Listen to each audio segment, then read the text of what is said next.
क्या हुआ जब अचानक से अयोध्या में राम जी के गर्भगृह में प्राण प्रतिष्ठा के दौरान प्रकट हो गए शेषनाग, जिनका संबंध साक्षात लक्ष्मण जी से बताया जा रहा है। प्राण प्रतिष्ठा के दौरान इतना बड़ा चमत्कार देखकर बड़े बड़े पंडित, विशेषज्ञों के साथ साथ देश के प्रधानमंत्री के भी होश उड़ गए। लेकिन इसे काफी शुभ संकेत माना जा रहा है। इसके पीछे की सच्चाई जानकर आपके भी होश उड़ जाएं। अगर आप एक सच्चे सनातनी हैं, तो इस वीडियो को लाइक करें और आप भी राम मंदिर बनने से बेहद खुश हैं, तो कमेंट बॉक्स में जय श्री राम जरूर लिखें। और पूरी सच्चाई जानने के लिए वीडियो को अंत तक देखते रहे। अयोध्या इतिहास रचने के बहुत करीब है, जिस दिन का सभी सनातनियों को वर्षों से इंतजार था। आखिरकार वह दिन आ ही गया। अयोध्या में बन रहे भव्य राम मंदिर में अब प्रभु ने विराजमान होकर अपने भक्तों को दर्शन दे ही दिए। प्राण प्रतिष्ठा से पूर्व ही अस्थायी गर्भगृह में रामलाला के दर्शन बंद कर दिए गए। अब 23 जनवरी से दोबारा दर्शन आरंभ होंगे, जब रामलला को नवनिर्मित राम मंदिर के गर्भगृह में स्थानांतरित किया जाएगा। इस आंदोलन की आंच में पूरा देश झुलसा था। सैकड़ों ने सीने पर गोलियां खाई तो हजारों ने अपना लहू पानी की तरह बहा दिया। बात हो रही है राम जन्मभूमि यानी अयोध्या की, जो 22 जनवरी को राम मंदिर की प्राण प्रतिष्ठा हुई है। उसमें पूरी दुनिया को भगवान राम के अस्तित्व से रूबरू कराया है। इस कार्यक्रम के लिए 7000 वीवीआईपी और वीआईपी को न्योता दिया गया है। लेकिन जब 22 जनवरी को विशेष ज्योतिषाचार्य की उपस्थिति में प्रधानमंत्री नरेंद्र मोदी द्वारा प्राण प्रतिष्ठा का कार्यक्रम किया जा रहा था, उसी दौरान जो बड़ा चमत्कार हुआ उसकी जानकारी आगे हमारे इस YouTube channel Hanuman ji miracle पर हम आपको देने वाले हैं। सच्चाई सुनकर आपके भी रोंगटे खड़े हो जाएंगे। जितना राम मंदिर निर्माण की चर्चा हो रही है, उससे ज्यादा प्राण प्रतिष्ठा को लेकर भी हो रही है। जब नरेंद्र मोदी यजमान प्राण प्रतिष्ठा की तैयारी करने पहुंचे, चारों भाइयों रामलला की छोटी प्रतिमा और 5 फुट की बालक स्वरूप रामलला की बड़ी प्रतिमा गर्भगृह में स्थापित की गई। सबसे पहले तो प्राण प्रतिष्ठा में जितने भी हमारे यहाँ देवता हैं, नवग्रह है और जितनी राशियां हैं, सभी को शांति करने के लिए पूजा अर्चना हुई। ये सब करने के बाद में मूर्ति के शुद्धिकरण किया और मंत्र जाप शुरू किया गया। यह मंत्र काफी वैदिक होते हैं। इन मंत्रों में ऐसी शक्ति होती है कि यह किसी भी मूर्ति के अंदर प्राण डाल सकते हैं। लेकिन जब प्राण प्रतिष्ठा का कार्यक्रम चल रहा था, इस दौरान वहां पर एक ऐसा चमत्कार हुआ जिसे देखकर सभी पंडितों के और वहां खड़े सभी लोगों के होश उड़ गए।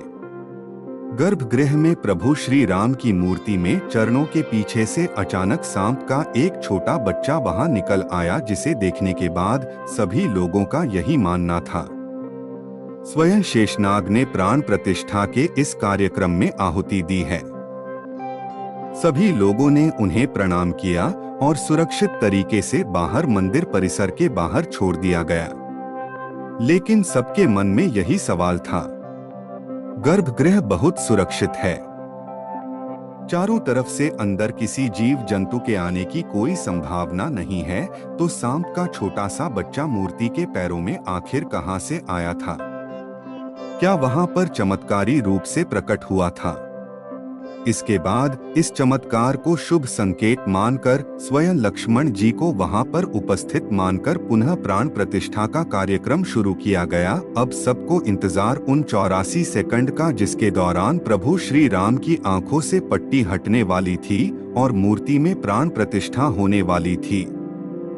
इन 84 सेकंड को विशेष मुहूर्त के तौर पर देखा जाता है, जिसे अभिजीत मुहूर्त कहते हैं, जो कि 11 से लेकर 12 के बीच कुछ सेकंड होते हैं। और जैसे ही 11 से 12 के बीच अभिजीत मुहूर्त का निर्माण हुआ, उन खास 84 सेकंड के दौरान विशेष ज्योतिष आचार्य द्वारा प्रभु श्री राम की आंखों की पट्टी खोल दी गई। मूर्ति की आंखों के सामने रखा हुआ कांच अपने आप टूट गया और मूर्ति की प्राण प्रतिष्ठा संपन्न हुई।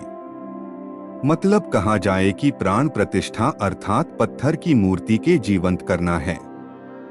चाहे पत्थर की मूर्ति हो, चाहे धातु की मूर्ति हो, चाहे लकड़ी की मूर्ति हो, जो भी मूर्ति होती है प्राण प्रतिष्ठित होने पर ही वह पूजनीय होती है। यदि प्राण प्रतिष्ठा नहीं है तो जैसे दुकान में पड़ी हुई मूर्ति वही है, तो इसीलिए उसकी विधि विधान से प्राण प्रतिष्ठा की व्यवस्था है। जो शक्तियां परमात्मा में होती हैं, उन मंत्रों के द्वारा उन सारी शक्तियों को उस प्रतिमा में स्थापित किया जाता है, जिससे लोग दर्शन करने के बाद और लाभ उठाते हैं और उन जिन जिन भावनाओं के साथ उनका दर्शन करते हैं उनका कल्याण होता है।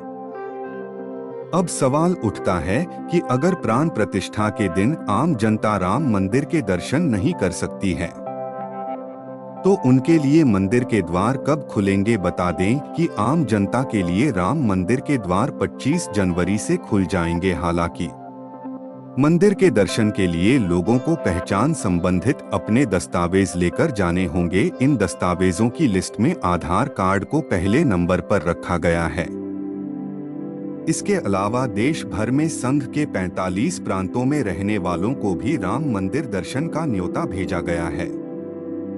इसके तहत रोजाना 25,000 लोग 45 दिन तक रामलला के दर्शन करेंगे। इनके ठहरने और खाने पीने की व्यवस्था राम मंदिर ट्रस्ट की ओर से की जाएगी। बता दें कि इनमें वे लोग शामिल होंगे जिन्होंने राम मंदिर आंदोलन में हिस्सा लिया था या जिन्होंने राम मंदिर धन संग्रह में कंधे से कंधा मिलाकर साथ दिया था। अब हम आपको अयोध्या में बने इस राम मंदिर की कुछ ऐसी हैरान करने वाली विशेषताएं बताएंगे जिसके बारे में आपको भी नहीं पता होगा।